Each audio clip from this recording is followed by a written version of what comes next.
ప్రభునామన మీ అందరికీ వందనములు. అందరికీ నూతన సంవత్సర శుభాకాంక్షలు. నా పేరు జాస్లిన్. డివైన్ ఫైర్ మినిస్ట్రీస్ గ్రూప్లో మేము ఆరుగురు ఉన్నాము. ఆరుగురులో నేను ఒక సభ్యురాలను.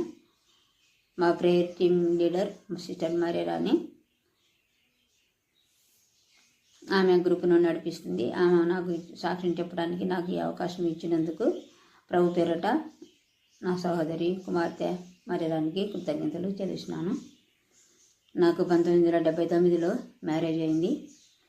మ్యారేజ్ అయినప్పుడు ఆ రోజు రాత్రులు పూట నాకు 2 గంటల టైంలో నాకు మెలకు వచ్చేది.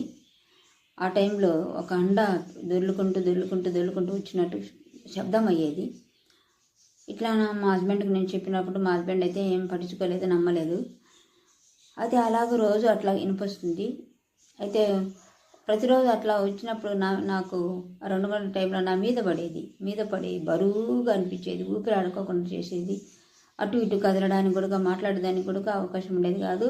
పెళ్ళైపోయేదానికి అవకాశం ఉండేది కాదు. ఎలాగో భయంకరంగా అనిపించేది. అప్పుడు నేనేం చేయను తోచక నా తల కింద బైబిల్ ఉంటుంది. ఆ బైబిల్లో రోజు అట్లా ఎప్పుడైతే నా పైన అట్లా బరువుగా అనిపిస్తుందో వెంటనే నేను ఒక కాగితం చించేసి బైబిల్లో వాక్యం చించేసి నోట్లో పెట్టుకునేదాన్ని. అట్లా నోట్లో పెట్టుకున్నప్పుడు బరువు అంతా తగ్గిపోయేది, మామూలు అయిపోయేది. అలాగ ప్రతిరోజు నేను ఫస్ట్ నుంచి లాస్ట్ వరకు అన్ని పేజీలు అలాగే నేను తినేసినాను. అయితే అప్పుడు నా అట్లా తినేయడం వల్ల నాకైతే అట్లా నాకు ఇంకా అది కనపడుకోకుండా వెళ్ళిపోయింది. అయితే మా హస్బెండ్ మరి ఆయన కూడా మంచిగా ప్రేయర్ చేసేవాడు, వాక్యం చదివేవాడు, ప్రార్థన నడిపించేవాడు, వాక్యం బోధించేవాడు. అయినా కానీ సాతాను ఎలాగో మరి అతన్ని పట్టుకునింది. ఒక కాటుపాపడని ఎవరో వచ్చినప్పుడు ఆయన దగ్గరికి వెళ్ళి ఆయనకు బట్టలు, వాచి అవన్నీ ఆయనకిచ్చి విభూది, నిమ్మకాయలు అవి ఏంటంటే అవన్నీ తెచ్చుకొని ఆయన అవి వాడుకుంటూ ఉండేవాడు. నన్ను కూడా వాడమని బలవంత పెట్టేవాడు. అయితే నేనైతే అవి తగిలేదాన్ని కాదు. ఎందుకంటే నేను ప్రభువుని నమ్ముకున్న బిడ్డను అలాంటివి చేస్తే శాపం వస్తుందని నేను ఎంత మా హస్బెండ్ అన్నా కూడా అతను లెక్క పెట్టేవాడు కాదు.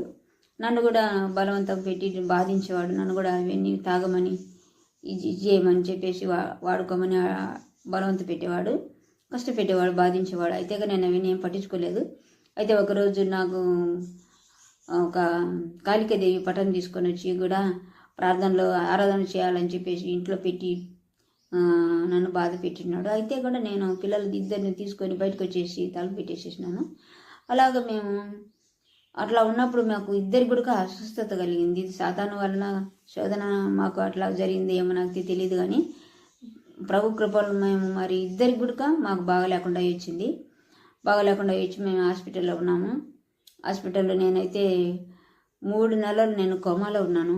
3 నెలలు కోమాలో ఉన్నప్పుడు అక్కడ మా హాస్పిటల్లో మాకు బంధువులు, మా మామ ఇజ్రాయల్ అని, సువార్తక్కని, మా సొంతంగా వాళ్ళు నన్ను ఎంతగానో పరామర్శించినారు. హాస్పిటల్లో ఉన్నప్పుడు వాళ్ళు నిజంగా ఒక బిడ్డలాగా నన్ను వాళ్ళు దగ్గర తీసుకొని చూసినారు.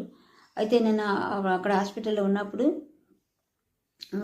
డాక్టర్ గారు వచ్చి చెప్పిపోయినారంట. ఒకరోజు అమ్మాయి చనిపోయింది, వాళ్ళని వచ్చి తీసుకెళ్ళమని చెప్పినారంట.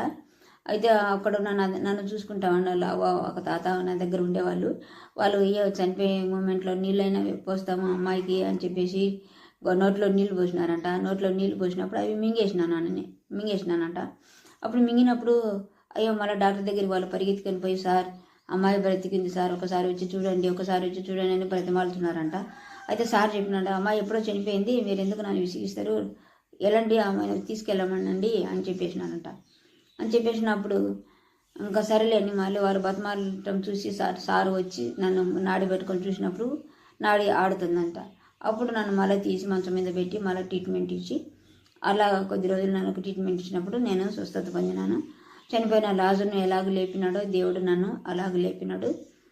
అయితే నేను మా హస్బెండ్ మరి ఇంకా వేరే దగ్గరికి హాస్పిటల్లో ఉన్నందువలన నేను కొద్ది రోజులు అమ్మ వాళ్ళ ఇంట్లో ఉండి తర్వాత నేను హాస్పిటల్లో జాయిన్ అయినాను డ్యూటీలో.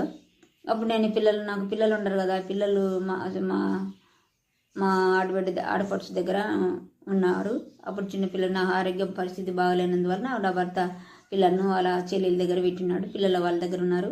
నేనైతే పిల్లల కోసం నేను ఏడుస్తూ, భర్త కోసం, పిల్లల కోసం ఏడుస్తుండేదాన్ని. అయితే దేవుడు నన్ను ఓదార్చేవాడు.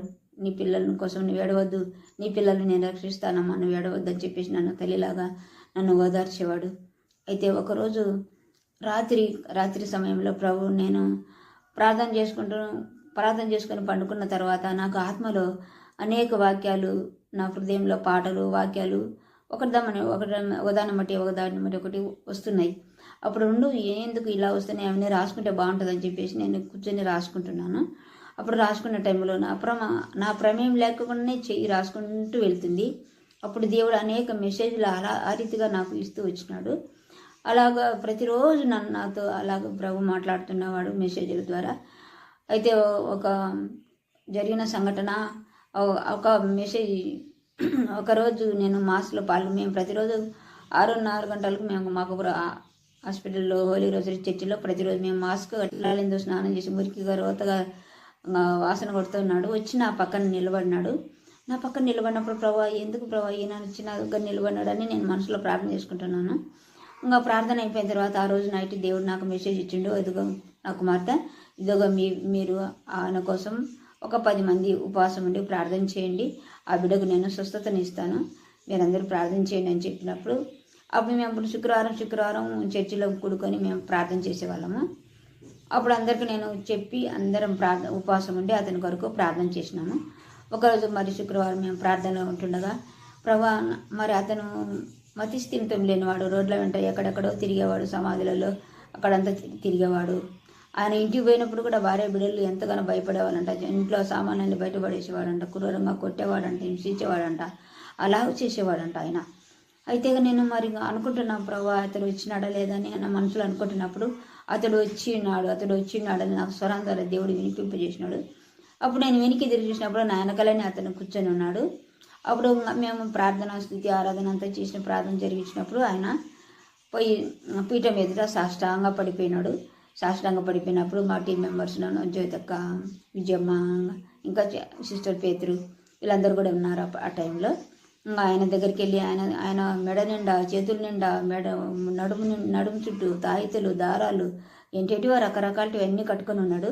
అప్పుడు నేను మా టీం మెంబర్స్ మరి ప్రేయర్ గ్రూప్ అలా అవన్నీ తొలగించేసి అప్పుడు ఇంకా మా స్టాఫ్ ఒక బాయ్ జాన్ బాబు అని ఉన్నాడు.